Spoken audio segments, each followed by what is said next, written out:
तो एपिसोड की शुरुआत में हम देखते हैं कि जैसे ही उसने ये सारी बातें सुनी थी तो वो कहती है कि मुझे लगता है कि फिलहाल तो हम ट्रॉल्स के साथ पंगा नहीं ले सकते।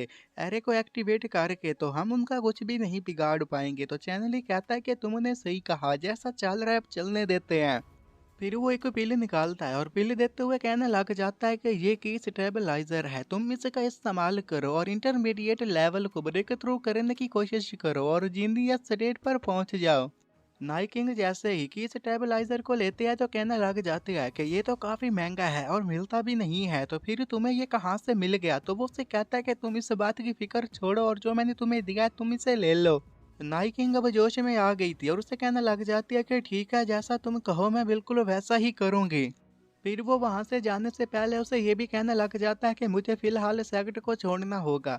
मैं ब्रेक थ्रू करने की कोशिश करूंगा और जल्द ही जब मैं स्ट्रॉन्ग बन जाऊंगा तो वापस आ जाऊंगा। नाइकिंग जब ये सुनती है कि ये तो कोर फॉर्मेशन स्टेज पर जाना चाहता है तो उसे कहने लग जाती है कि तुम तो अभी तक सिर्फ 14 स्टेज पर हो ना, तो तुम उस स्टेज पर कैसे पहुंचोगे, जरूर तुम मेरे साथ कोई मजाक कर रहे होगे। चैनली मुस्कुराते हुए उसे कहने लग जाता है कि तुम इस बात की फिक्र ही मत करो क्योंकि कुछ भी मेरे लिए इम्पॉसिबल नहीं है।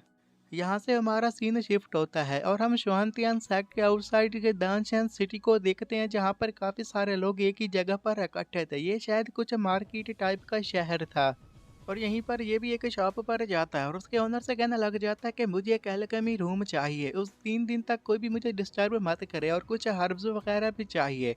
तो वो बंदा कहने लग जाता है कि ठीक है, तुम उससे पहले 500 इंफीरियर स्पिरिचुअल स्टोन्स हमें डिपॉजिट कर दो। इतने पैसों के लिए जब वो अपनी पॉकेट पर हाथ रखता है तो मालूम होता है कि उसके पास तो स्टोन्स ही नहीं है, क्योंकि जब उसे डंजन में फेंका गया था तो उससे वो स्टोन्स ले लिए गए थे। वो परेशान था कि अब पैसे कहाँ से लेगा, कि तभी ही साइड से ली आकर एक चीज दे देती है और कहते हैं कि ये स्पिरिचुअल स्टोन ना, तुम इसे रख लो।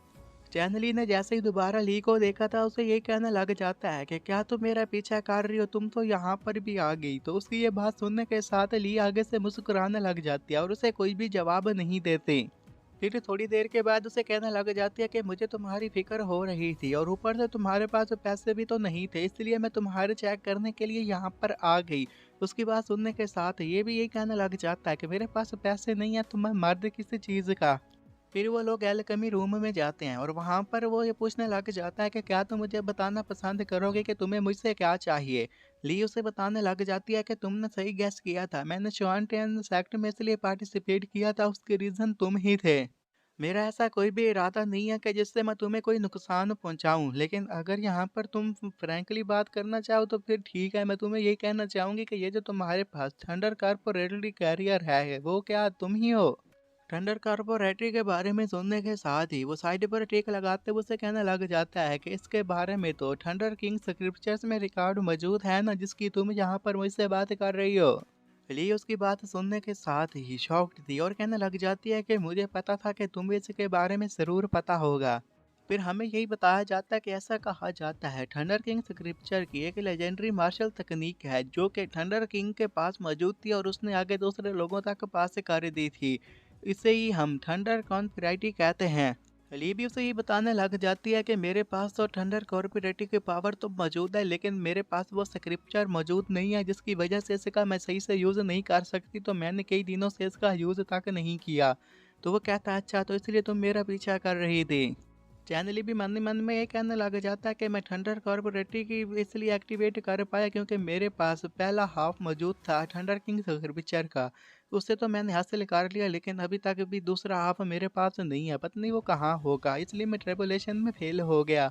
फिर वो ली को ये कहने लग जाता है कि ली मुझे नहीं लगता कि हम दोनों इतने भी क्लोज हैं कि इसके बारे में मैं तुमसे बात करूं। तो वो कहती है कि ठीक है, फिर मैं अपनी बात तुम्हें दिखाऊंगी, बताऊंगी कि मैं तुम्हारे लिए क्या कर सकती हूँ।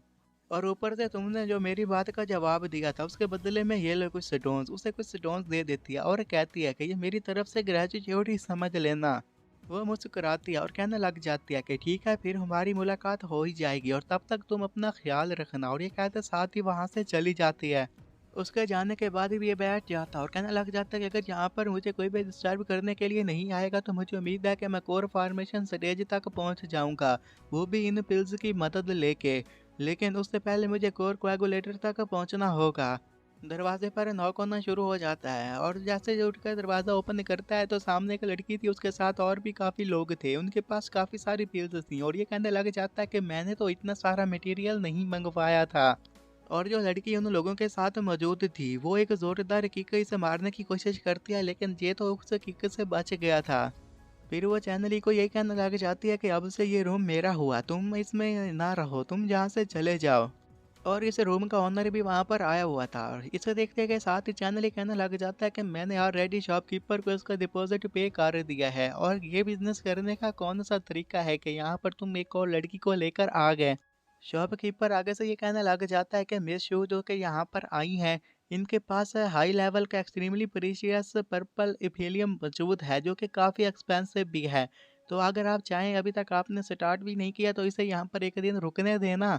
चैनली की नज़र भी उसी पर्पल एफिलियम पर पड़ गई थी और कहता कि क्या तुम इसे यहाँ पर रिफाइन करने वाली हो। और फिर मुस्कुराते हुए उसे कहना लग जाता है कि क्या यहाँ पर कोई मजाक चल रहा है, तुम मजाक कर रही हो। इससे उस लड़की शू को गुस्सा आ जाता है और कहती है कि तुम्हारे कहने का क्या मतलब है।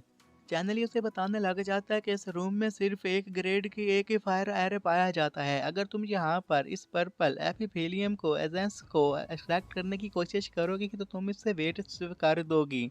शुभ से कहने लग जाती है कि ये तो अर्जेंट मामला है, तो इसलिए तुम इसमें मत ही पड़ो और मुझे तो ट्राई करना ही होगा। चैनली उसे कहने लग जाता है कि अगर ऐसी ही बात है तो मुझे लगता है कि तुम शायद किसी की जान बचाना चाहती हो, ये तुम्हारे लिए अर्जेंट है, तो मैं तुम्हारी मदद कर सकता हूँ और ये तरीका फेल ही नहीं होगा। और यहीं पर ये एपिसोड भी ख़त्म हो जाता है।